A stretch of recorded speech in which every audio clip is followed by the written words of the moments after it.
शुरू करते हैं डिसऑर्डर ऑफ आई, तो सबसे पहले जो है वो है शॉर्ट साइटेडनेस। मैंने कल भी आपको बताया था शॉर्ट साइटेडनेस क्या होती है, कि ये जो इसके अंदर क्या होता है कि आपका आंख के अंदर जो आई बॉल है, पूरी आंख को आई बॉल कहते हैं, ठीक है। तो वो अगर साइड से देखें तो वो थोड़ा लंबूतरा हो जाता है, ठीक है, थोड़ा सा लंबूतरा हो जाता है, ठीक है, थोड़ा सा लंबूतरा हो जाएगा। लेकिन नॉर्मल अगर गोल होता है, एक इस तरह से गोल होता है, तो ये थोड़ा सा लंबूतरा सा हो जाता है ऊपर की तरफ। तो इसमें क्या है कि लेंस जो है वो भी थोड़ा लंबूतरा हो जाता है। नॉर्मल केस में जो लाइट है वो यहाँ पे फोकस हो रही होती है, जबकि इस केस में क्या होता है कि लाइट थोड़ा जो है वो आगे फोकस होना शुरू हो जाती है, ठीक है। जो दूर के ऑब्जेक्ट्स होते हैं उनकी लाइट आगे फोकस होना शुरू हो जाती है। तो मसला ये है कि जो करीब वाली चीजें हैं वो सही से नजर आती हैं, ठीक है। शॉर्ट साइटेड में क्या है, करीब वाली चीजें सही नजर आती हैं, जबकि जो दूर चीजें हैं वो सही तरीके से नजर नहीं आती, ठीक है। कैन सी क्लोजर ऑब्जेक्ट, ठीक है, सिर्फ करीब वाली चीजों को देख सकता है, जबकि दूर वाली चीजों को वो नहीं देख सकता, ठीक है। इसे कहते हैं शॉर्ट साइटेडनेस।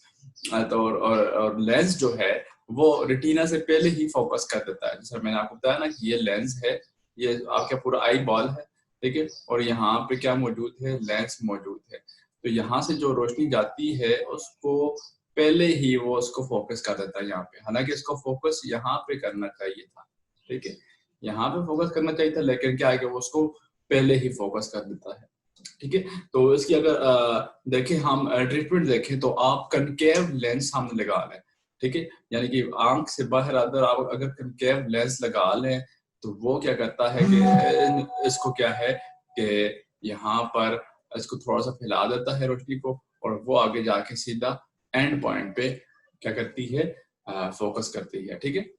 अच्छा, तो कनकेव लेंस क्या है कि कनकेव लेंस रख सकते हैं या लेजर आई सर्जरी करके, आंख की सर्जरी करके लेजर के जरिए आप उसको ठीक कर सकते हैं। लेंस जो लंबूतरा हो गया था, अब उसको आप ठीक कर सकते हैं, ठीक है, उसको आप ठीक कर सकते हैं। दूसरी है लॉन्ग साइटेडनेस, ठीक है। लॉन्ग साइटेडनेस में उसका उलट होगा कि दूर वाली चीजें जो है वो सही तरीके से दिखेंगी और करीब वाली चीजें जो है वो सही तरीके से नहीं दिखेंगी। इसको हाइपर मेट्रोपिया भी कहते हैं, ठीक है। दूसरी को मायोपिया कहते थे, इसको क्या कहते हैं, हाइपर मेट्रोपिया कहते हैं, ठीक है। लॉन्ग साइटेडनेस और फ्रेश साइटेडनेस में क्या फर्क होता है कि सॉरी, लॉन्ग साइटेडनेस और शॉर्ट साइटेडनेस में, लॉन्ग साइटेडनेस में दूर वाली चीजें सही से दिखती हैं। डिजीज के अंदर जो नाम है लॉन्ग साइटेडनेस, मतलब दूर वाली चीजें दिखती हैं, ठीक है। इसमें क्या होता है कि आई बॉल जो है वो छोटा हो जाता है, ठीक, वो छोटा हो जाता है। नॉर्मल केस अगर ये वाला था, आई बॉल थोड़ा छोटा हो जाता है। इस और दूसरी बात क्या है कि जो फोकसिंग है लेंस की वो बाहर होती है, यानी कि रेटिना से पीछे चली जाती है। इसका मतलब ये नहीं कि आंख में से गुजर के बाद चली जाती है, लेकिन ये है कि फोकस यहाँ पर नहीं होता। हमारा मेन मकसद ये है कि इधर फोकस हो, और फोकस इधर नहीं होता, ठीक है। तो इस वजह से क्या होता है कि आपको दूर वाली चीजें जो है वो सही तरीके से नजर नहीं आती, जस्ट करीब वाली चीजें जो है वो सही तरीके से नजर आती हैं। इसका इलाज जो है आप कर सकते हैं कि आप सामने कन्वेक्स लेंस लगा लें। ये लोग चश्मे पहनते हैं, ठीक है, तो बीच में क्या लगा लें आप, कन्वेक्स लेंस। कन्वेक्स लेंस इस तरह से होता है, ठीक है, फिजिक्स के अंदर आप डिटेल से पढ़ेंगे। कन्वेक्स लेंस इस तरह होता है, कनकेव लेंस जो है इसके उलट होता है, इस तरह से। ये आ गया कनकेव लेंस, ठीक है, और ये वाला जो है ये है कन्वेक्स लेंस। तो ये चश्मे जो लोग पहनते हैं उसमें कन्वेक्स लेंस लगा लेते हैं, जिनको दूर की चीजें जो है सही दिखाई देती हैं और नजदीक की चीजें जो है वो सही नहीं दिखाई देती, तो उनको कन्वेक्स लेंस लगा देते हैं, ठीक है। या फिर ये है कि लेजर, इसके इलाज भी आप लेजर सर्जरी के जरिए कर सकते हैं।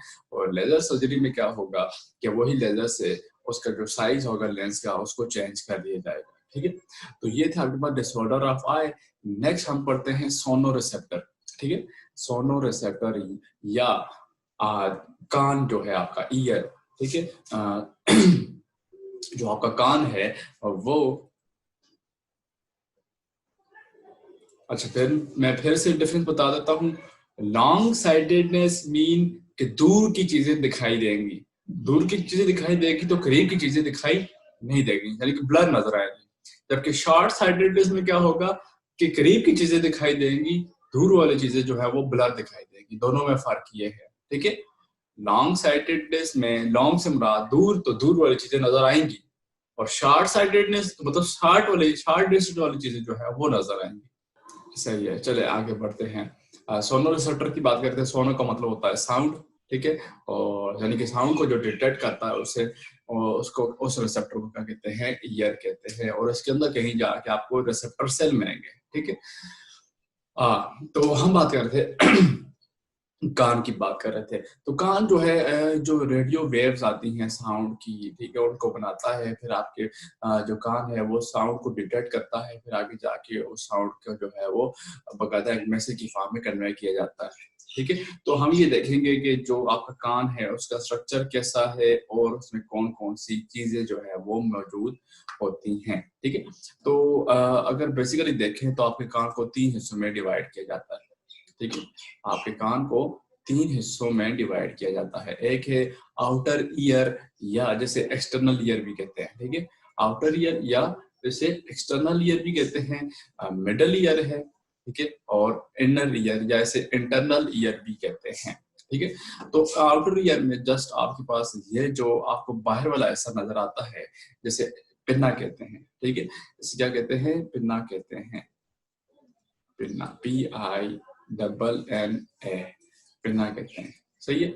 तो इसका काम क्या है कि इसकी शेप इस तरह से बनी होती है कि ज्यादा से ज्यादा जो वेव्स आ रही हैं ऑडियो की, उसको जो है वो कैच कर सके। यानी कि देखिए इसमें ग्रूव्स इस तरह से बनी होती हैं कि जो साउंड टकराएगी, अगर इधर भी कोई साउंड टकराती है, ठीक है, तो वो टकराने के बाद इधर की तरफ मुड़ जाएगी और करते करते यहाँ से आती हुई यहाँ से मूव करके सीधा आपके कान के अंदर जाएगी इधर, ठीक है। यानी कि कान के अंदर जो या कुल बाउंड्री सी नजर आ रही है और बीच में ग्रुप सी बनी हुई है, ठीक है। तो उसका मकसद क्या है कि अगर आगे पीछे भी कहीं आवाज टकराती है तो उसकी वेव जो है वो मूव करके सीधा आपके कान के अंदर जाए, ठीक है, उसको कहते हैं पिन्ना, ठीक है। तो आगे जाते हैं तो आता है मिडल ईयर। मिडल ईयर में आपके पास आ जाएगा, अच्छा, आउटर ईयर खत्म होता है जाके सीधा ये जो आपका एयर ड्रम है इधर, ठीक है, एयर ड्रम जिसे कान का पर्दा कहते हैं, ठीक है। तो ये यहाँ तक खत्म हो जाएगा। फिर इसके आगे जो है 3 बोन्स आएंगी आपकी बॉडी की सबसे छोटी बोन्स, जिनको मेलियस, इंकस और स्टेपस कहते हैं, ठीक है। मेलियस, इंकस और स्टेपस ये आपकी बॉडी की सबसे छोटी बोन्स हैं, 3 बोन्स हैं, ठीक है। इनका नाम आपने लाजमी याद रखना है। ये मिडल ईयर के अंदर आ जाती हैं। इसके बाद इनर ईयर में कोक्लिया आ जाता है और यूस्ट्रेशियन ट्यूब वगैरह जो है वो सारी की सारी इधर आ जाएंगी, ठीक है।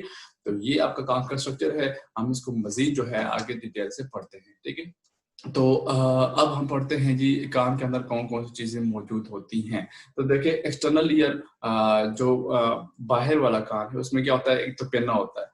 ये जो बाहर वाला स्ट्रक्चर आप देखते हैं इसको क्या कहते हैं, पिन्ना कहते हैं।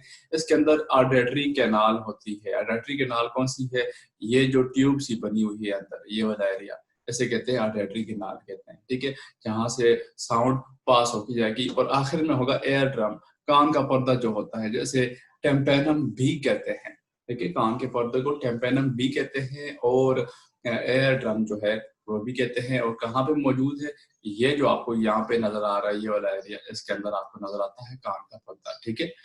आगे है मिडल ईयर। मिडल ईयर में क्या है कि आपको 3 बोन्स मिलती हैं। आपकी बॉडी की सबसे छोटी तरीन जो बोन्स है वो आपके कान के अंदर मौजूद होती है, जिनका नाम है मेलियस, इंकस और स्टेपस। ये 3 बोन्स हैं जो कि आपकी बॉडी के अंदर सबसे छोटी होती है और कान के अंदर मौजूद होती हैं। और मिडल ईयर में साथ आ जाती है यूस्ट्रेशियन ट्यूब, ठीक है।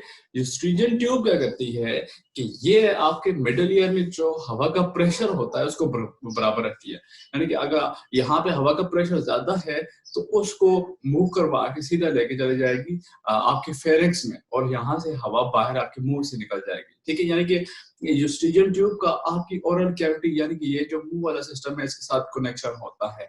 और इसका काम क्या है कि मिडल ईयर में जो प्रेशर है हवा का उसको बरकरार रखना है, ठीक है। मैं आपको यहाँ से दिखा देता हूँ कि यहाँ पे आप देख सकते हैं ये जो ट्यूब आपको इधर नजर आ रही है, ठीक है, ये वाली ट्यूब, ये होती है यूस्ट्रेशियन ट्यूब, सही है। इसे क्या कहते हैं, यूस्ट्रिजियन ट्यूब। ये जो आपको इधर ये बाकी नीचे की तरफ जाना शुरू कर देगी, ये सीधे जाके ओपन होगी कहाँ पे, ये ओपन होगी फेरेंक्स के अंदर, ठीक है। आपके जो रेस्पिरेटरी और डाइजेस्टिव ट्रैक्ट के लिए कॉमन है फेरेंक्स को, वहां पे जाके ओपन होगी, ठीक है। एंड इंटरनल ईयर की बात करते हैं तो इंटरनल ईयर में कोक्लिया होगा, ठीक है। इंटरनल ईयर की बात करते हैं, इंटरनल ईयर में आ जाएगा कोक्लिया, ठीक है। इस शेप का मौजूद होता है, ठीक है। 3 सेमी सर्कुलर कैनाल्स, इसके ऊपर आपको 3 कैनाल्स इस तरह से नजर आएंगी, ठीक है।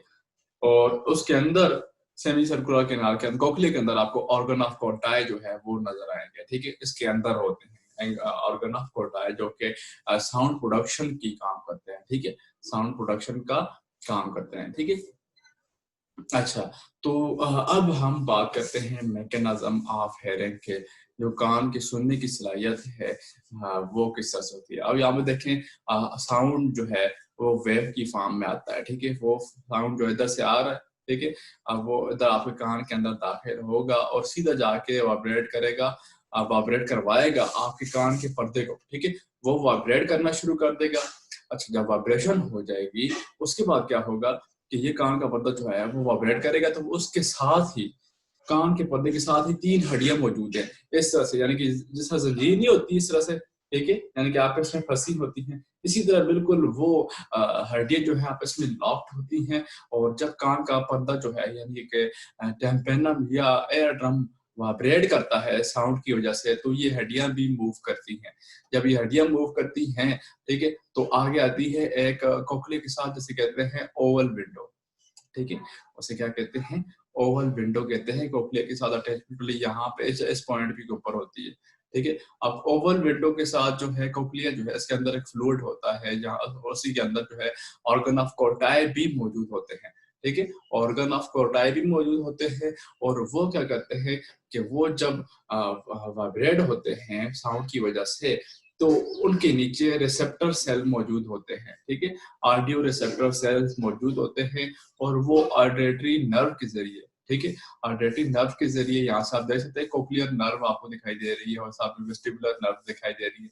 ये सीधा में से लेके जाती है आपके दिमाग को और वहां पे सेंसेशन होती है कि आप जो है जो आपने ऑडियो सुनी उसका मतलब क्या है। मिसाल के तौर अगर आप मेरी आवाज सुन रहे हैं तो इसमें बिल्कुल वही मैकेनिज्म हो रहा है कि आप मेरी आवाज आपके कानों के अंदर जा रही है, आपका कान का पर्दा वाइब्रेट कर रहा है, वाइब्रेट करने से हड्डियां जो है 3 हड्डियां मिडल ईयर के अंदर वो वाइब्रेट करती हैं। अगर प्रेशर ज्यादा हो जाता है मिडल ईयर के अंदर तो वो प्रेशर थ्रू यूस्ट्रिजियन ट्यूब आपकी फेरेक्स में जाके ओपन हो जाता है, ठीक है। अच्छा, इसके बाद जब वो हड्डियां मूव करती हैं, वाइब्रेट करती हैं, तो वो कोक्लिया की जो ओवल विंडो होती है वहां पे वाइब्रेशन प्रोड्यूस करेगी और उसके अंदर जो कोक्लिया होगा, कोक्लिया में क्या होगा कि जो ऑर्गन ऑफ कोर्टाई मौजूद है वो मूव करेंगे, उनकी मूवमेंट से नर्व इम्पल्स जनरेट होगी और नर्व इम्पल्स जनरेट होने से क्या होगा कि आपके दिमाग को मैसेज आएगा कि हाँ जी आपके कान में एक आवाज आ रही है। अच्छा, आगे बढ़ते हैं और आगे हम बात करते हैं मैकेनिज्म ऑफ बैलेंसिंग, कि आपका कान जो है आपको बैलेंस करने में बहुत ज्यादा अहम रोल अदा करता है, ठीक है। आपका कान जो है, आपका कान जब आप खड़े होते हैं, यानी कि आप देखें आप सो रहे होते हैं, अक्सर आप सोते सो रहे होते हैं, तो अगर आप बेड या चारपाई जहां पे भी सो रहे हैं, अगर आप उसके साइड पर गिरने वाले हो तो आपको अचानक पता चल जाता है कि आप गिरने वाले हैं, ठीक है। इसी तरह आपकी आंखें बंद हों तो आप गिरने लगे तो आपको वैसे पता चल जाता है कि आप गिरने वाले हैं, ठीक है। तो ये गिरने का प्रोसेस आपको कैसे पता चलता है, वो जो पता चलता है सेमी सर्कुलर कैनाल जो पड़ी थी उसकी वजह से, ठीक है। सेमी सर्कुलर कैनाल की वजह से आपको पता चलता है कि अब आप जो है वो गिरने वाले हैं, ठीक है। यहाँ पे आप देख सकते हैं कि सेमी सर्कुलर कैनाल के अंदर जो है आपको हेयर सेल्स मिलते हैं, ठीक है। क्या मिलते हैं, हेयर सेल्स, और उनकी बेस उनकी जड़ों के अंदर आपको न्यूरॉन सेल जो है उनकी रिसेप्टर्स मिलते हैं, ठीक है। उनके रिसेप्टर्स मिलते हैं और ये सीधा आपके दिमाग को जा रहे होते हैं यहाँ से निकल के, ठीक है। यहाँ से निकल के सीधा आपके दिमाग को जा रहे होते हैं। अच्छा, तो होता क्या है कि इसके ऊपर हेयर्स के ऊपर एक कैप्यूला मौजूद होता है, एक जेली लाइक मटेरियल मौजूद होता है जो आपको इधर ब्लू कलर का नजर आ रहा है, ठीक है। तो होता ये है कि जब आप मुंह को टेढ़ा करते हैं इस तरह से आपको देखे पता चलता है, उसमें क्या होता है कि ये जेली लाइक मटेरियल है ये भी मूव करता है। जब ये मूव करता है तो इसके अंदर जो हेयर सेल्स हैं ये भी इस तरह से मूव करते हैं। और जब ये मूव करते हैं तो उनकी देखिए आप हाथ को हिलाते हैं तो ये वाली जगह डिस्टर्ब होती है, ठीक है। इसके ऊपर जो देखिए जल्द है वो चेंज हो रही है। तो इन हेयर सेल के मूव करने से नीचे न्यूरॉन्स के अंदर नर्व इम्पल्स जनरेट होती है और वो आपके दिमाग को बताती है कि आप जो है इस तरफ जा रहे हैं या आप इस तरफ जा रहे हैं, या आप सामने की तरफ जा रहे हैं या पीछे की तरफ जा रहे हैं। यानी कि ये जेली लाइक मटेरियल जो है, यहाँ से आप देख सकते हैं कि किस तरह से ये जेली लाइक मटेरियल जो है इस तरह मूव किया, ठीक है। और उसकी मूवमेंट से क्या हुआ कि ये हेयर सेल वो बेंड हुए, तो हेयर सेल के बेंड होने से नीचे यहाँ पे नर्व इम्पल्स जनरेट हुई, ठीक है। नर्व इम्पल्स जनरेट हुई, यहाँ से सीधा मैसेज आपके दिमाग को जाता है, हाँ जी आप इस तरफ जो है टेढ़े हो रहे हैं या आप इस तरफ टेढ़े हो रहे हैं, ठीक है। होता ये है, अगर आप देखें, आप गोल गोल चक्कर जब काटते हैं, ठीक है, तो बहुत ज्यादा चक्कर काटते हैं, अचानक से खड़े हो जाए ना तो आपसे खड़ा नहीं जाता, आप जो है इस तरह से मूवमेंट करते रहते हैं, आपको ऐसा लगता है कि जमीन अभी भी फिर रही है या ऐसा वैसा ना। तो उसके वजह क्या होती है कि ये जो कैप्यूला होता है ये अभी भी उस तरह वाइब्रेट कर रहा होता है, ठीक है, अभी भी उस तरह मूवमेंट कर रहा होता है और ये आहिस्ता आहिस्ता अपनी जगह के ऊपर वापस आता है, ठीक है। तो जब तक ये मूव करता रहता है आपको ऐसा लगता है कि ये जी कुछ ना कुछ चीज घूम रही है, या तो आप घूम रहे हैं या जमीन जो है इस तरह से चक्कर काट रही है, ठीक है। तो असल में होता है क्या है कि ये जो कैप्यूला है ये उसी पोटेंशियल के साथ, उसी एक्सेलरेशन के साथ आहिस्ता आहिस्ता अपनी जगह के ऊपर वापस आता है, ठीक है। तो इस वजह से आपको पता चलता है कि किस तरह से आप अपनी बॉडी का जो बैलेंसिंग मैकेनिज्म है वो कंट्रोल करते हैं, ठीक है। अच्छा, नेक्स्ट है आपका अगला टॉपिक है केमिकल कोऑर्डिनेशन। केमिकल कोऑर्डिनेशन, ये आप जो पढ़ रहे थे ये था नर्वस कोऑर्डिनेशन, ठीक है। ये जो आप पढ़ रहे थे ये क्या था, नर्वस कोऑर्डिनेशन, और अभी आप जो पढ़ेंगे वो है केमिकल कोऑर्डिनेशन।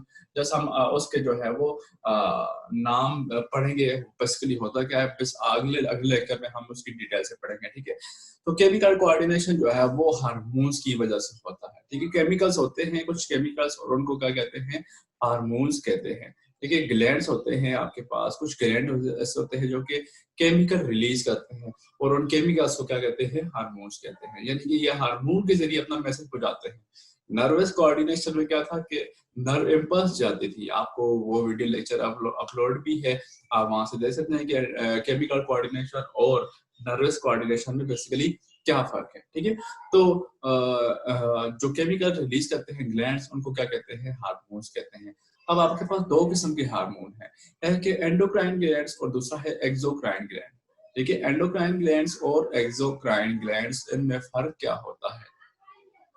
तो एंडोक्राइन ग्लैंड जो है ये डक्टलेस होते हैं, यानी कि इनकी कोई बकायदा नालियां नहीं होती जिसमें ये सिक्रिएट करें। मिसाल के तौर पर फर्ज करें ये एक ग्लैंड मैंने आपके पास बनाया है और इसकी कोई स्पेसिफिक ट्यूब नहीं है, कोई नाली ऐसी नहीं है जिसकी वजह से ये अपना मैसेज किसी और की तरफ पहुंचाए, ठीक है। तो इनको जिनकी क्या है ट्यूब्स नहीं होती इनको डक्ट्स भी कहते हैं, ठीक है।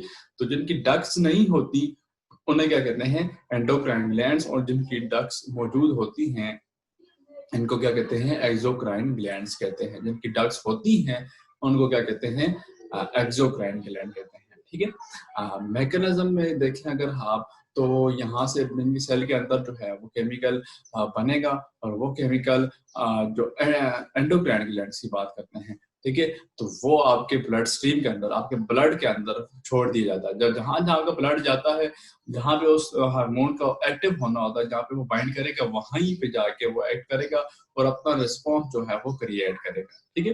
यानी कि स्पेसिफिक सेल्स होते हैं और स्पेसिफिक सेल मिलकर आपके पास क्या बना देते हैं, ग्लैंड्स बनाते हैं और वो ग्लैंड स्पेसिफिक केमिकल रिलीज करते हैं जिनको आप हार्मोन्स कहते हैं। वो हार्मोन ब्लड के जरिए मूव करके जाते हैं टारगेट साइड के ऊपर, ठीक है, और टारगेट साइड के ऊपर जाके वो एक्ट करते हैं, बदले में अपना रिस्पॉन्स जो है वो क्रिएट करते हैं, ठीक है। अगर आप एंडोक्राइन ग्लैंड्स की बात करें, वो ग्लैंड जिनकी डक्ट्स नहीं होती, तो इंसानों की बॉडी के अंदर कई सारे होते हैं।